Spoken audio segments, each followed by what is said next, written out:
కేంద్ర ప్రభుత్వం అనుసరిస్తున్న కార్మిక, రైతాంగ, ప్రజా వ్యతిరేక విధానాలను వ్యతిరేకిస్తూ ఈ నెల 16వ తేదీన జరిగే భారత్ గ్రామీణ సడక్ బంద్ కార్యక్రమాన్ని విజయవంతం చేయాలని ఏఐటీయూసీ రాజన్న సిరిసిల్ల జిల్లా శాఖ ప్రధాన కార్యదర్శి కడారి రాములు, కోనరావుపేట మాజీ జడ్పీటీసీ గొట్టె రుక్మిణి పిలుపునిచ్చారు. రాజన్న సిరిసిల్ల జిల్లా కోనరావుపేట మండల కేంద్రంలో వారు మీడియాతో మాట్లాడుతూ కేంద్రంలోని మోడీ సర్కార్ కార్మిక, రైతాంగ, ప్రజలకు నష్టం కలిగించేలా చట్టాలను తీసుకొచ్చి ఇబ్బందులు గురిచేస్తోందని, దాన్ని నిరసిస్తూ అన్ని జాతీయ ట్రేడ్ యూనియన్లు, పార్టీలు ఫిబ్రవరి 16వ తేదీ రోజు జాతీయ గ్రామీణ సడక్ బంద్ కార్యక్రమం నిర్వహిస్తున్నందున అన్ని వర్గాల ప్రజలు సహకరించి విజయవంతం చేయాలని వారు కోరారు.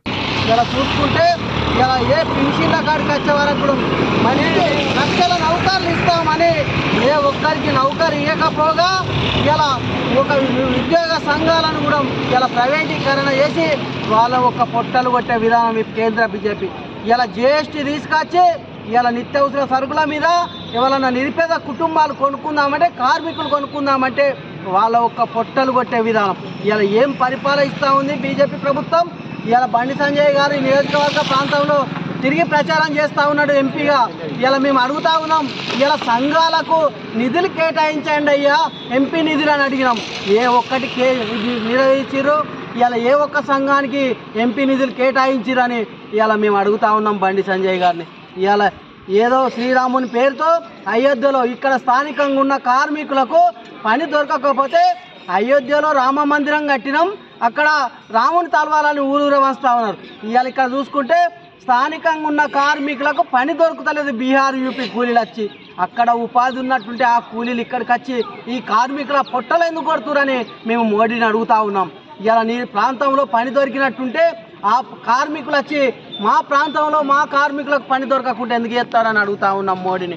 ఇలా ప్రధానంగా ఒక్కటే, ఈ ఒక్క 44 కార్మిక చట్టాలు ప్రభుత్వంలో అమలు చేయని వేళలో ఈ ఒక్క 16వ తారీఖు సమ్మెతో కానీ పెద్ద ఎత్తున ఆందోళన కార్యక్రమం చేపడతాం. అదేవిధంగా కూడా 16వ తారీఖు నాడు వెమ్లవాడ సిరిసిల్లలో పెద్ద ఎత్తున ఆందోళన సమ్మెలు అందరూ కూడా జయప్రదం చేసి కార్మిక, కర్షక, రైతాంగ, ఉద్యోగ సంఘాలన్నీ కూడా పాల్గొనాలని ఏఐటీసీ జిల్లా సెక్రటరీ సిరిసిల్ల 16వ తారీఖు నాడు సిరిసిల్లలో కాలేజీ గ్రౌండ్ నుంచి ఆర్డీఓ ఆఫీసు దాకా మరి మహాధర్నా ఉంటుంది. మరి గ్రామీణ ప్రాంతాలలో కూడా బంద్ పాటించి ఈ సమ్మెకు, ఈ ధర్నాకు, ఈ ర్యాలీకి మరి అన్ని సంఘాల కింద పనులు చేస్తున్నటువంటి రైతాంగము, మరి కార్మికులు, కర్షకులు, బీడీ కార్మికులు, బీడీ టేకదారులు, మరి అన్ని యూనియన్ల కింద పనిచేస్తున్నటువంటి అందరూ కూడా హాజరై ఆ మహాధర్నాను విజయవంతం చేయాలని చెప్పి మండలం కేంద్రం నుంచి మరి కాంగ్రెస్ అనుబంధ సంఘం ఐఎన్టీసీ ఆధీనంలో కూడా నేను వాళ్ళకు పిలుపునిస్తూ, మరి ప్రజలారా ఇప్పటికైనా అర్థం చేసుకోండి. ఎందుకు అనంటే నరేంద్ర మోడీ గారు మరి తెలియకుండానే మరి రాష్ట్ర ప్రజలే కాకుండా కేంద్ర ప్రభుత్వం 4 మూలలను నష్టం చేసేటువంటి విధానాలు ఆయన పరిపాలనలో జరుగుతున్నాయి.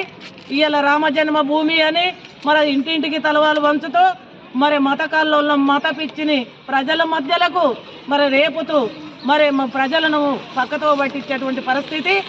ఇవల్ల మరి నిన్ననే మరి బండి సంజయ్ గారు మరి కోనరావుపేట మండల కేంద్రంకి వచ్చి 5 సంవత్సరాలు ఎంపీగా ఉన్నావు అయ్యా ఎంపీ గారు, మరి ఈ మండల కేంద్రానికి కానీ ఈ ప్రజలకు కానీ మరి ఈ పార్లమెంటు నియోజకవర్గంలో మరి ఏమి సంపాదించి పెట్టినావు, ఏమి సాధించి పెట్టినావు, ఏమి చేసినావు, అనేకమైనటువంటి ప్రజలకు మౌలిక సమస్యలన్నీ ఎక్కడనే ఉండి మళ్ళీ ఎలక్షన్ రాగానే మతాన్ని అడ్డు పెట్టుకొని, కులాన్ని అడ్డు పెట్టుకొని ఇవాళ ఓట్ల కోసమే మీరు ఓట్లు దండుకోవడానికి వచ్చేదాన్ని మేము ఖండిస్తూ ఉన్నాం. ఏది ఏమైనా మరి ప్రజలు గమనిస్తూ ఉన్నారు, ఏ పార్టీ ఏం చేస్తుంది అనేది ప్రజలు గమనిస్తూ ఉన్నది. ప్రజాస్వామ్యంగా ప్రజల పరిపాలన, ప్రజలకు సంబంధించినటువంటి ప్రజలకు ఏ పార్టీ అయితే బాగుంటుందని చెప్పి మరి ప్రజలందరూ కోరుకొని ప్రజలు దేన్ని తరిమి కొడతారో కొట్టండి. మరి వాళ్ళ ఈ నరేంద్ర మోడీ ప్రభుత్వం ఈ ప్రభుత్వ వ్యతిరేక చట్టాలను వెనక్కి తీసుకున్నంత వరకు గడప గడపకు, ఇంటింటికి, గల్లికి మరి పోరాటం చేస్తాం అన్ని వర్గాలు. జై కాంగ్రెస్.